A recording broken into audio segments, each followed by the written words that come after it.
ball is hit high up towards right center field. Ellis on the run, back there towards the right field fence.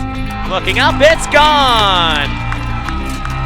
Just like that, Shea Whitcomb ties the ball game up here in the 8th inning. 3-2 the count. Zamora with a runner on second. Here's the pitch. Breaking ball waved out and missed. Strike 3.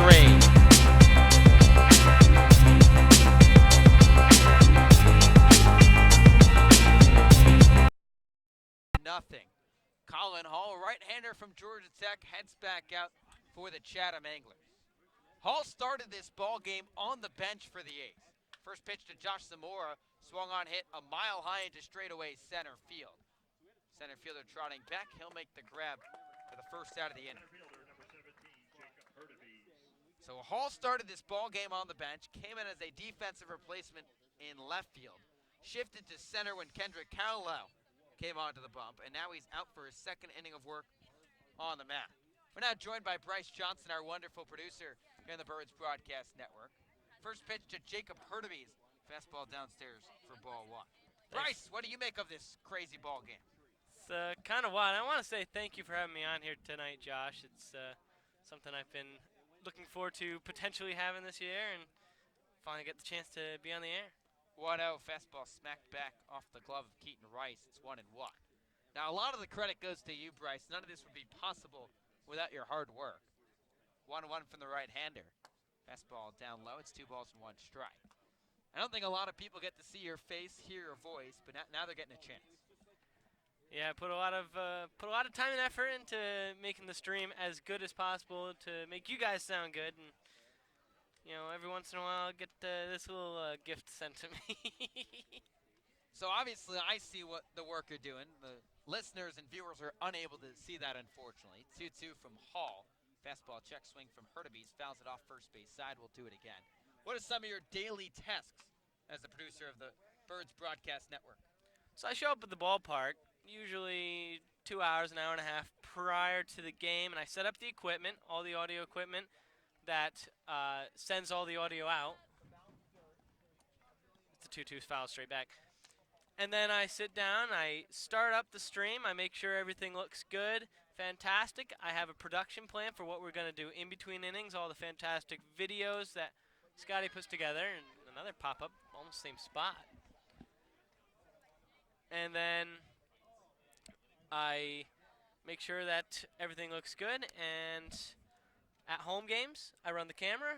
Away games, I just do the scoreboard. Bryce, you're nailing this play-by-play thing as well. Do you want to give it a try? Sure, I've done this a little bit at school. Let's do it. My mic's roll going off. 2-2 here to Kokoska.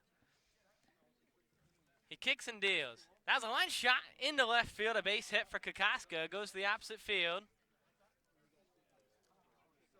I'm sorry, that was Jacob Hurtubise. Kaleo corralled it out there and left. And that's going to bring up Julio Marcano, wearing Shea Whitcomb's number 31 here tonight. Digs in from the right side. The pitch dives down and in for ball 1 from Hall. Got the third out of that 8th inning.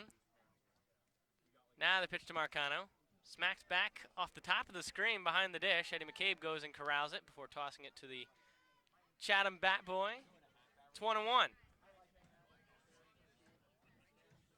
Marcano's hitting .303 on the season. The pitch runs high and away for ball 2. On this evening, however, he is 0 for 5, one of the few Firebirds, in fact, the only Firebird who has not reached base in any capacity. The 2-1 runs high again. He has a chance to finally reach base, which would give every Firebird starter a chance to reach base. Hall with the 3-1. High fly ball into left field, but that's going to be corralled by Kaleo, and there's 2 away here in the top of the 9th. The toss was back into Hall, and that's going to bring up Eddie McCabe with 2 away. Now, Bryce, we're going to try something. I'm going to go into your spot, the chair to your right, and get ready for the computer, because there's a segue coming on the next out. All right. First pitch dives down low for ball 1 to Eddie McCabe. Josh is... I'm sorry. It's 1-0 out of McCabe. Anything goes here at Chatham, ladies and gentlemen, tonight. Last game of the season. We're trying to have some fun. Fastball dives down low. It's 2-1 now, or 2-0 now to McCabe.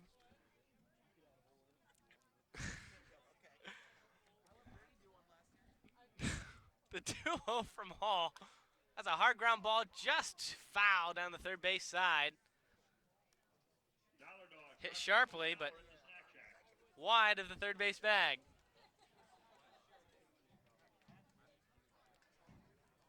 McCabe on the day is 2 for 4 with 2 runs scored and an RBI in this onslaught. That's a shot deep to left field, but right there is Kaleo. He's had a busy inning, and 1-2. He makes all 3 outs here in the top of the 9th. We head to the bottom of the 9th here. 10-0, Orleans on top of the Chatham Anglers here on the Birds Broadcast Network. And Josh, and we'll step aside here on the Birds Broadcast Network.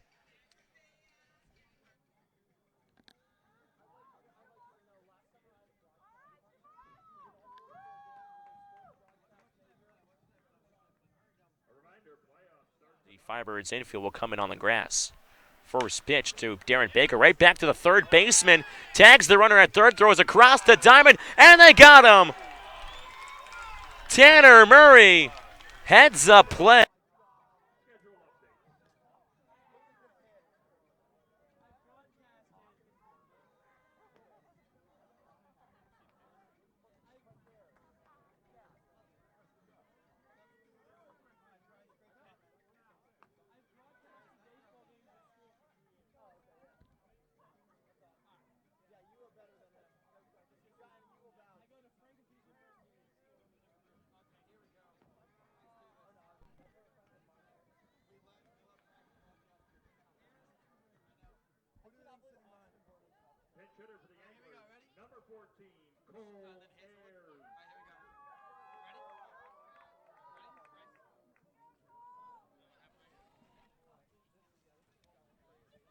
Bottom half of the 9th at Veterans Field, 10-0 Orleans lead. First pitch to a pinch hitter, Cole Ayers. Fastball cut on a miss for strike 1. Ayers, a pitcher out of the State College of Florida. 0-1. Heater paints the outside corner. It's 0-2. For Ayers, he's made 8 appearances on the mound. This is first at the plate. 0-2. Fastball check swing. He laid off. It's 1-2. The Anglers dug out all on the top step. Right-hander winds and fires the 1-2. Fastball just got a piece. He stays alive, and we'll do it again. Austin Vernon, another pitcher for the Anglers waiting on deck. He'll be a pinch hitter. 1-2. Fastball cut on a miss, strike 3. Ayers goes down hacking, and the Anglers down to their final 2 outs.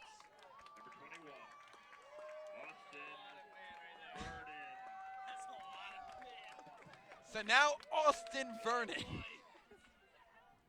the pinch hitter for the Chatham Anglers. 6'7", 290 pounds. First pitch, rips it back to the screen for strike 1. Vernon out of North Carolina Central, a rising junior originally from Durham, North Carolina. 0-1.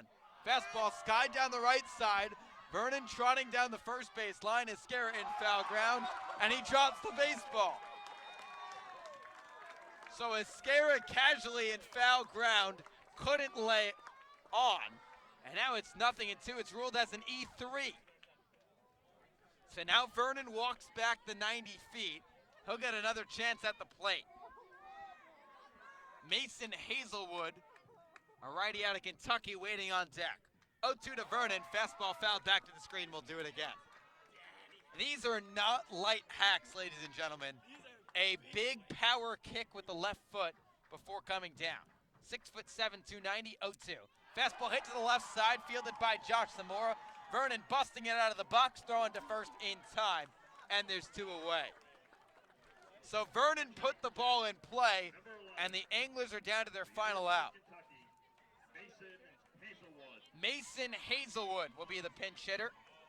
A left-handed pitcher out of Kentucky, the last chance for the Chatham Anglers. 10-0 Firebirds lead. First pitch, chopped to the left side, fielded by Josh Zamora, comes in, throws to first, and the ball game is over. The Orleans Firebirds secure a share of the East Division regular season crown as Orleans topples Chatham 10-0 in the final game of the regular season at Veterans Field. Chatham made it interesting. They threw position player after position player, allowed a few of their pitchers to hit, but the Firebirds advanced to 23-17-4 on the regular season with 50 points. They tie atop the East Division with the Chatham Anglers at 24-18-2, but the Anglers will be the #1 seed in the East Division, with Chatham holding the tiebreaker over the Orleans Firebirds. And now the Firebirds will turn their attention towards the playoffs as Orleans will host the Yarmouth Dennis Red Sox tomorrow night, a 7 p.m. first pitch at Eldridge Park, with the Birds going into the postseason. Tonight, another shutout for the Orleans Firebirds. It's their league-leading 8th shutout on the summer. The winning pitcher tonight is Ben Sears. He threw 4 1/3 out of the bullpen, gave up just 2 hits, no runs, walked 1 and struck out 3. On the short end for the Chatham Anglers is Jorge Arenas. The right-hander to Stetson falls to 0-1. So that'll wrap it up from the regular season as the Birds tie for the East Division crown with the Chatham Anglers. And Scotty Gange has the Birds baller of the game, David Avidia, the catcher from Grand Canyon. Scotty, let's send it over to you. Thanks, buddy. Here with a member of the co-division champion Orleans Firebirds, David Avitia. You had a fantastic day, man. You had 2 hits, one of them a double, 3 RBIs. How much fun was today for you? And getting that 50th point for the Orleans Firebirds, I know that's a lot of pride that goes into this organization with that win. It's really fun, and Skip told us coming into this, it's a pride thing. He wanted those 50 points just to have that postseason advantage, and being co-champs is huge just for the community and stuff like that. So. Yeah, and I know that's something that, the community can hold on to for a long time, for years and years to come, being a co-division champion, as you guys earned that tonight. For you being a part of that, how special does that mean for you? It's really special and exciting just to be a part of the group of people we're with.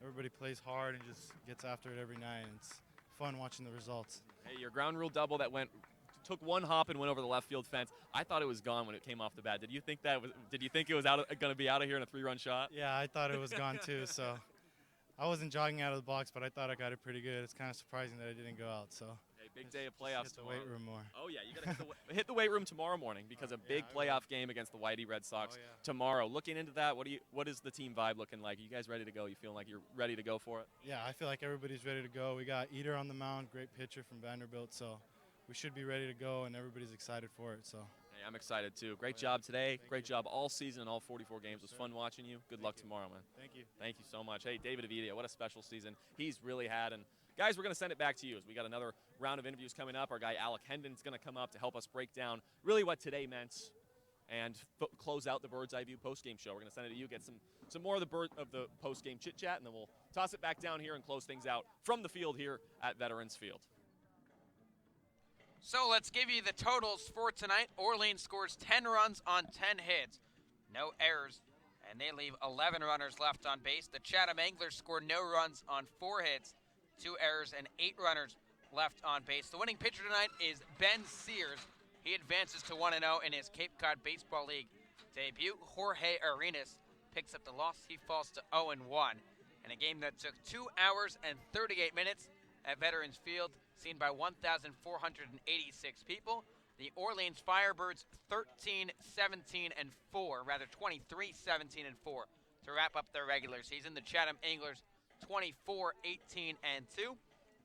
Both teams share the East Division crown with 50 points. The Anglers will be the 1 seed due to the tiebreaker over the Orleans Firebirds.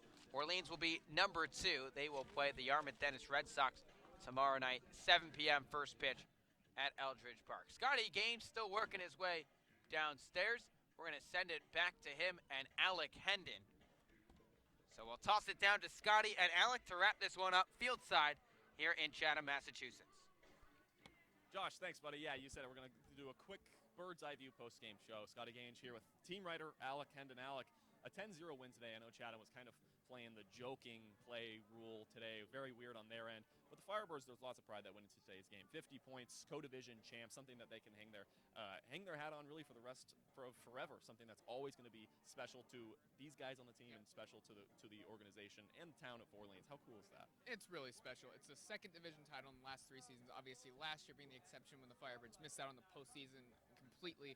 Now they get to turn their attention tomorrow, where they are the 2 seed hosting Yarmouth Dennis, a team that beat them 4 out of 6 times. But Orleans did win the final 2 games, so they'll come in with a little momentum. They'll have Jake Eater on the mound tomorrow. And the whole new season starts tomorrow, Scotty. It's going to be a beautiful Friday night at Eldridge, and I expect to see a lot of people there. It's been a season full of success for the Orleans Firebirds, and I'm not just saying that because I'm wearing the red Orleans polo. I'm saying that because it's true. Last year, 29 points total for the entire season, missed out on the playoffs. They come back in the 2019 Firebirds, co-division champions, 50 points, which is an incredible milestone at its very least, and it's a team full of guys that just want it so much. They want to win. They want to stay here as long as possible, and, unfortunately, sometimes you can't say that about a team, and tomorrow they have that opportunity to start that trend in their first game against Whitey. You mentioned Jake Eater on the mound tomorrow. What are we expecting to see out of him and just out of all the Firebirds tomorrow night? Well, this is a pitching staff that led the Cape League in shutouts. This is their 8th shutout of the season tonight. Lowest ERA, lowest amount of runs allowed total. They're going up against the best offense of the Cape League season in YD. They scored the most runs by anybody, and it was by a wide margin. So it's going to be a Goliath versus Goliath showdown in the Orleans pitching staff versus the YD bats, and I expect to see a pretty good contest. I really, really can't wait for that tomorrow. Alec, I know you're going to go get some more input from these guys, so I'm going to let you go. Thank you. And that's really going to close out the Bird's Eye View postgame show. He's going to help us out on the Bird's Eye View pregame show and telling really what that meant. But for today, a 10-0 win, a heck of a way to end the season, and that's going to end the regular season here on the Birds Broadcast Network. We will see you tomorrow, 7 p.m. game time at Eldridge Park for the first round of the 2019 Eastern Division and Cape Cod Baseball League playoffs. For me, Scotty Gange, for our team writer, Alec Hendon, for Josh White and Thomas Sinzerell up top, and our fantastic producer, Bryce Johnson, and everybody at the Birds Broadcast Network. Thanks for hanging out for 44 games, and we got a lot of baseball on the way.